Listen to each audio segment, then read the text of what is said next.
I think it was Einstein that said, make things as simple as they need to be, but no simpler. When it comes to diet nutrition, we're definitely not doing that. We're doing a lot of extra things, and we're stepping over dollars to pick up pennies. Regardless of the kind of diet, folks, the general principles are the same, and they apply whether you're trying to go down in weight or up in weight, and they only require a slight modification for performance or health. So we're going to get into macronutrients 101 and break this thing down Barney style, hence the purple typhus. So, first thing is we have to establish the fact that calories matter.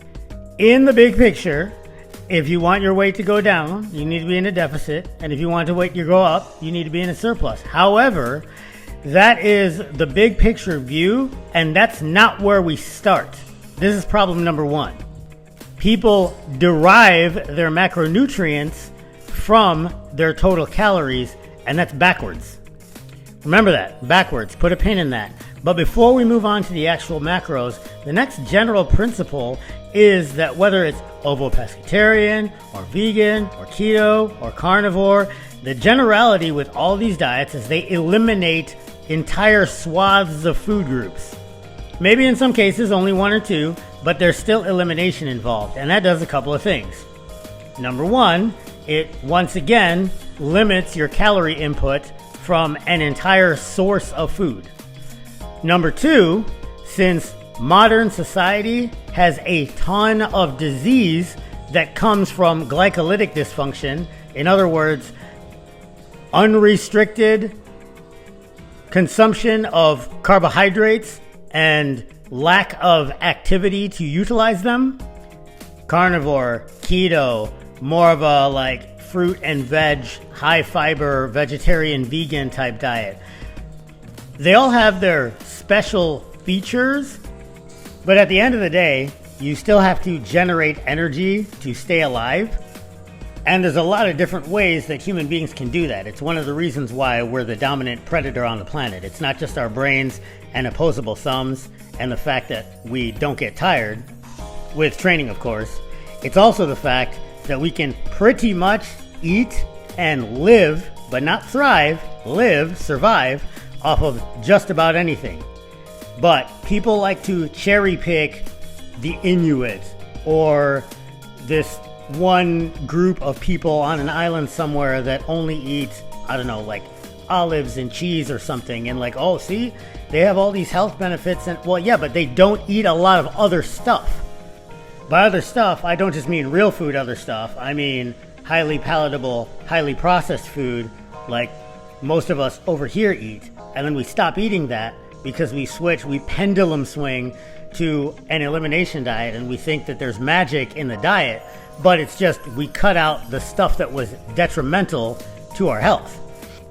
The magic isn't in the metabolic hijinks that you have to do to stay in ketosis. The magic is in not eating too much, not eating all the time, and when you do eat, eating mostly real foods. So now that we moved past all that, let's talk about what we actually came to talk about in this video, which is the macros. Starting with, you guessed it, protein. Okay, here's the thing with protein, folks. Regardless of your desired outcome, whether it's health, weight loss, muscle gain, sports performance, doesn't matter. You should start your diet by calculating protein. Protein is not a percentage of your macros, it is a requirement. It's like vitamins and minerals and water. Not in like a bro science, like, yeah, you need protein. No. Like literally for life, you need protein. Other than water, it's the thing that makes the most of you up. So, how do we calculate protein, knowing that it's a requirement and it's not a percentage of macros? Simple, we calculate by body weight. Again, regardless of desired outcome, always start your protein calculation by body weight. Don't figure your calories. Don't start at like 2,000 and go, okay, 35% or 2,000. No. Start with your body weight and then calculate. Now, the actual recommendations of protein, as per the experts and the literature, is a lot higher than the FDA, and I'm going to explain why. The 1.8 to 3.2 grams per kilogram recommendation, based off the literature, is a lot higher than the FDA requirement because the FDA requirement is based off of the nitrogen retention studies that the World Health Organization does in order to determine the minimum protein requirements to prevent malnutrition in developing countries. So with the assumption that you are not malnourished and you are listening to this video with the intent to either gain muscle, improve your sports performance, get healthier, lose weight, or any combination of those, you would fall, by merit of listening to this video, in the 1.8 to 3.2 grams per kilogram category and not the far lower FDA requirement.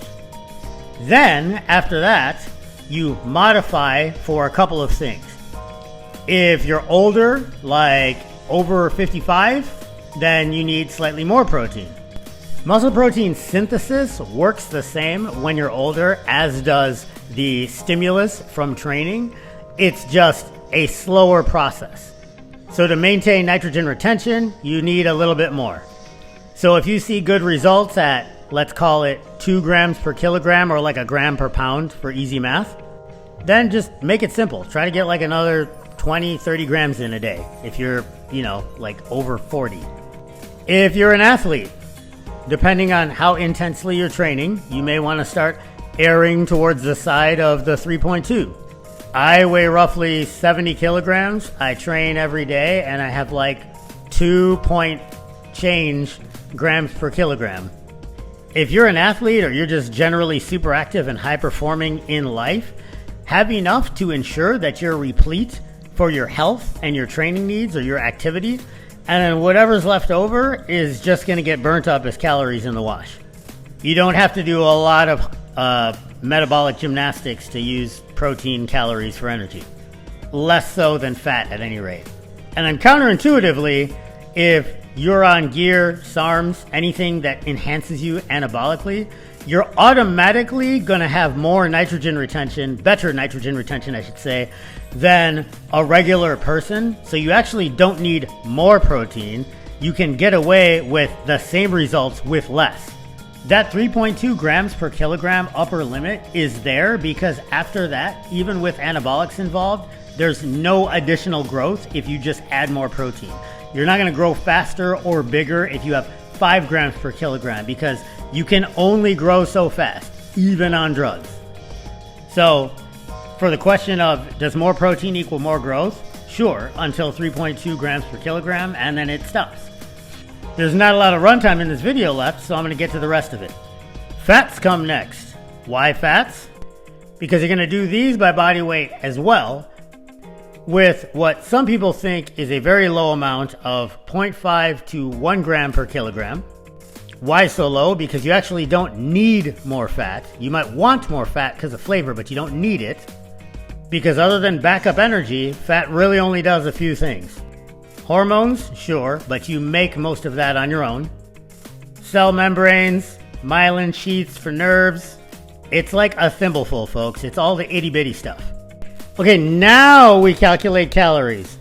Now, if you want to be a high speed, you can use Mifflin St. Jeor, Harris Benedict, an online calculator, or you could just do target body weight times 15. In other words, what you want to weigh, up or down, times 15. Okay, now that we got our calories, we got to figure out what our carbs are going to be. So we have 4 grams per calorie for protein. Calculate that. So 100 grams would be 400 calories, for instance. Then we have 9 calories per gram of fat. Calculate that. 100 grams is 900 calories. So let's say for easy math, our total calories was 2,000, and we have 400 and 900, so 1,300 calories. That leaves us 700 calories left. We divide that by 4, and that's 175 grams. You're probably like, holy crap, that's a lot of carbs. First of all, that's like 3 sandwiches worth of bread only. But also, you don't have to eat all the carbs. This simple calculation gives you your max allowable amount. The proteins and fats are sacrosanct. You don't go below those numbers. That carb value just gives you a ceiling that thou shalt not exceed. And that's it, folks. Macros 101. Proper food selection will be in a follow-on video. Consistency is a superpower. Stay in the fight, and thanks for watching.